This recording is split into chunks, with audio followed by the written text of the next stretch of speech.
ہم I am F سے $7 ارب کا قرضہ مانگ رہے ہیں. اتنا 1 سال کے اندر کمی آ گئی ہے ڈالرز کے اندر آنے میں, اور یہ مزید اور نیچے جا رہا ہے, کیونکہ جتنا جو مارکیٹ میں ڈالر بک رہا ہے اور جو اس کی آفیشیل ریٹ ہے اس میں جتنا فرق بڑھتا جا رہا ہے اتنا اور پیسہ بینکنگ چینل سے نہیں آ رہا, یعنی کہ ملک کو اتنا اور کمی ہوتی جا رہی ہے ڈالرز کی.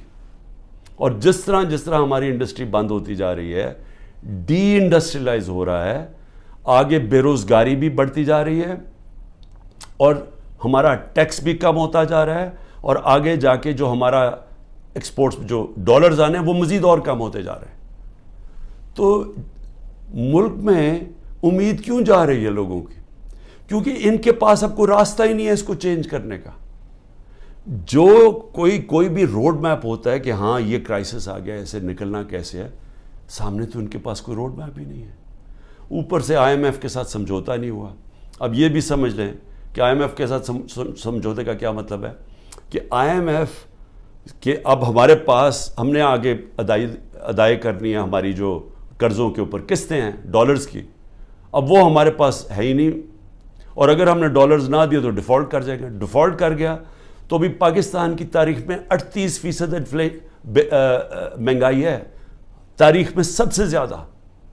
انہوں نے جب پروپیگنڈا میرے خلاف کیا تھا سب نے مل کے, یہ این آر او والوں نے اور ان کے ساتھ جو میڈیا ہاؤسز تھے, تو 12.4% تھی مہنگائی, آج 38% ہے.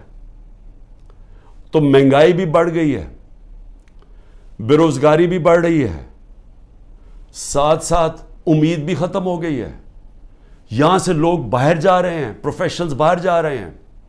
جو ایک ملک کی ریڑھ کی ہڈی ہوتی ہے, جو ملک میں پروفیشنلز ہوتے ہیں, جب وہ چھوڑ کے چلے جائیں تو ملک آگے کیسے بڑھے گا؟ کس نے آ کے انڈسٹری لگانی ہے؟ اور جب روپیہ گرتا جا رہا ہے تو لوگ ڈالرز پکڑ کے بیٹھ گئے ہیں, سرمایہ کاری کس نے کرنی ہے؟ تو آگے تو کوئی امید ہی نہیں ہے. تو میں آج یہ سب سے پوچھ رہا ہوں, یہ جو ہمارے طاقت میں لوگ بیٹھے ہوئے ہیں, کیا ان کو نہیں نظر آ رہا ہے یہ کیا ہو رہا ہے؟ اور کیا ان کا تو مجھے سمجھ آتی ہے, یہ این آر او والے یہ جو سارے مل کے بیٹھے ہوئے ہیں اپنی چوری بچانے جو آئے تھے, کیونکہ ان کا تو مقصد ہی صرف پیسہ بچانا ہے اپنا. لیکن جنہوں نے ملک کو بچانا ہے اور جن کے اوپر جن کا جینا مرنا اس ملک میں ہے, کیا ان کو نہیں نظر آ رہا یہ کیا ہو رہا ہے؟ اور یہ جو حربے استعمال کیے جا رہے ہیں, میں اب آگے یہ بھی سوال پوچھوں, کبھی تو ایک ہی پلان نظر آ رہا ہے. پلان یہ ہے کہ عمران خان کو راستہ کیسے روکنا اقتدار میں آنے سے, یہ بس پلان ہے. سارے اداروں کو لگایا ہوا ہے کہ عمران خان کو فیل کیسے کرنا ہے. سارے, چاہے ایف آئی اے, نیب, اینٹی کرپشن, وہ جو ایف بی آر, یعنی اپنی ایجنسیز, بس پولیس, مقصد کیا ہے جی کہ کسی طرح عمران خان کا راستہ روکنے کے لیے ظلم کرو لوگوں کو. جو عمران خان کے رشتہ دار ہوں, چاہے وہ ہماری پارٹی کے اندر لوگ ہوں, ٹکٹ ہولڈرز ہوں, ٹکٹ ہولڈرز کے رشتہ دار ہوں, سب کے اوپر ایک ظلم کا نظام شروع ہوا ہے. آڑ لی ہوئی ہے اس کی, یہ جو 9 مئی کی, جو ہم سب کہہ رہے ہیں کہ تحقیقات ہونی چاہیے جنہوں نے کیا ہے, اس کے اوپر کوئی انڈیپینڈنٹ انویسٹیگیشن نہیں کرنی. وہ خود ہی فیصلہ کر لیا ہے, پہلے سے پلان ہوا تھا کہ جناب یہ آپ نے یہ کرنا ہے, یہ 4-5 جگہ آگ لگے گی, اور اس کے آڑ میں لے کے تحریک انصاف کے پیچھے اور عمران خان کو غدار کہہ دو, اور ان کے اوپر ساری پارٹی کو بند کر دو. تو خیر سختی تو پہلے سے شروع ہوئی تھی, یہ تو پہلی دفعہ تو نہیں, یہ تو 25 مئی پچھلے سال سے ہمارے اوپر سختیاں شروع ہوئی تھیں.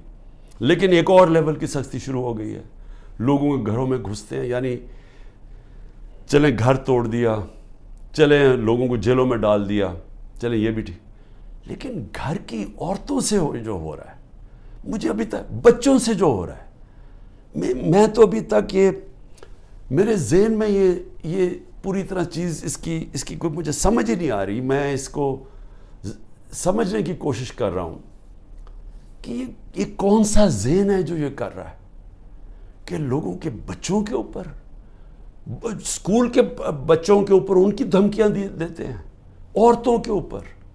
ابھی ایک ڈاکٹر طاہر ایکس منسٹر رہ چکا مشرف کے دور میں, وہ ساری میڈیکل کمیونٹی جاتی ہے اس ڈاکٹر کو. اس نے اپنی پوری کہانی لکھی ہے کہ کہتا میں گھر میں مجھے پتہ ہی نہیں تھا, نہ میں کسی مظاہرے میں شرکت کی ہے. گھر میں آئے, مجھے اٹھایا, گھر میں توڑ پھوڑ کی, بیوی کو بٹ مارے, بندوق کے بٹ مارے بیوی کو, اس کو جا کے چکی میں ڈال دیا جو کہ وہ سزائے موت والے قیدیوں کو ڈالتے ہیں. وہ اس کے 2 مریض تھے, ایک مرگی کی مریض تھی, ایک اس کو سٹروک ہو چکی تھی. وہ ڈاکٹر تھا, 10 دن اس کو وہاں بند کر دیا. یعنی کوئی اس میں ایسے کوئی حیوانوں کے آرڈرز دیے ہوئے ہیں کہ جو ملے اس کو پکڑ کے یہ ظلم شروع کر دو اس کے اوپر. لیکن عورتوں کے اوپر اس کی بیویوں کو بٹ مارے. وہ کہتا اس نے اپنا لکھا ہے, کہتا چلیں ٹھیک ہے, مجھے اٹھا کے مجھے کھینچ کے جس طرح کہ کوئی مجرم ہوتا ہے گھر سے نکالا انہوں نے, اور جس طرح گھسے رات کے 3 بجے. لیکن وہ بیوی کو بٹ مارنا, اس کے زخم کیے ہوئے ہیں. اور اسی طرح سارے یہ کہانیاں آتی ہیں کہ گھروں میں بیویوں عورتوں سے, عثمان ڈار کی والدہ سے بدتمیزی, اس کو دھکے دے رہے ہیں. یعنی یہ ہمارا دین تو خیر وہ نبی صلی اللہ علیہ وسلم نے وہ ہدایتیں کی ہوئی تھیں کہ مخالفوں کے خلاف جنگ کے دوران, وہ بھی جنگ مخالف کے دوران, مخالف کے ساتھ نہ ان کی عورتوں کو کچھ ہاتھ لگانا ہے, نہ ان کے بوڑھوں کو, نہ ان کے بچوں کو. یہ ہدایت تھی جنگ کے دوران. تو یہاں تو اپنے لوگوں سے کیا جا رہا ہے. ہم پڑھتے تھے یہ اخباروں میں کہ جی مقبوضہ کشمیر میں اس طرح گھروں میں گھستی ہے ہندوستان کی فوج. فلسطینیوں سے سنتے تھے, لیکن وہاں بھی عورتیں بچوں سے اتنا نہیں ہم نے سنا جو اب ہو رہا ہے. تو اس سے کیا, اس سے حاصل کیا ہوگا؟ یہ جو ظلم کر رہے ہیں لوگوں کے گھروں میں, گھر توڑ رہے ہیں, بزنسز بند کر رہے ہیں, آگے بے روزگاری ہے, لوگوں کی بزنسز بند کر رہے ہیں, وہ لوگ بے روزگار. اچھا پھر نوکروں کو اٹھا کے لے جاتے ہیں. مجھے ابھی یہ نہیں سمجھ آئی, وہ بیچارے نوکر جو اپنی بیوی بچوں کا پیٹ پال رہے ہیں, ان کو اٹھا کے لے جاتے ہیں اور ان کو مارتے ہیں, ان کے اوپر ظلم کرتے ہیں. میری بہن کا نوکر 20-25 سال سے ہمارا ہوتا تھا یا زمان پاک میں, رحیم خنسامہ جو تھا, اس کو میری بہن کے گھر آ کے اس کو اٹھا کے لے گئے, اس کے ڈرائیور کو بھی, لیکن اس کو انہوں نے ایسا بند کمرے میں رکھا, پتہ نہیں ابھی تک وہ وینٹیلیٹر سے اترا یا نہیں. 3 ہفتے وہ وینٹیلیٹر پہ رہا ہے. 3 ہفتے وہ اپنی زندگی موت کی جنگ لڑتا رہا. تو غریبوں سے بھی ظلم. تو اس سے کیا, اچھا اب اس سے کیا حاصل کیا ہو رہا ہے؟ میرا یہ اگلا سوال ہے. 400 ہمارے ٹکٹ ہولڈرز پنجاب میں جن کو میں نے ٹکٹ دیا, تقریباً 400 ہیں, 40 صرف چھوڑ کے گئے ہیں. سب گھروں سے باہر ہیں, سب چھپے ہوئے ہیں, سب کی بزنسز کے اوپر اٹیک کر رہے ہیں, رشتہ داروں کے اوپر اٹیک کر رہے ہیں, بچوں پہ کر رہے ہیں کہ انہوں نے بچے باہر بھجوا دیے, لیکن وہ چھوڑ نہیں رہے. تو سوال میں یہ پوچھتا ہوں کہ یہ جو ظلم کر رہے ہیں اس سے کیا فائدہ ہو رہا ہے؟ سوائے نفرتیں بڑھنے کے مجھے بتائیں فائدہ کیا ہو رہا ہے؟ جو بھی یہ پالیسی کر رہا ہے نا, اس پہ کوئی عقل نہیں ہے, اس کو کوئی پولیٹکس کی نہیں سمجھ, اس کو تاریخ کی نہیں سمجھ, وہ زیادہ پڑھا لکھا آدمی نہیں ہے, یہ کوئی احمق یہ چیزیں کروا رہا ہے. سوائے نفرت کے بڑھنے کے اور یہ ظلم کرنے کے اس سے فائدہ کیا ہو رہا ہے؟ کیونکہ لوگ تو چھوڑ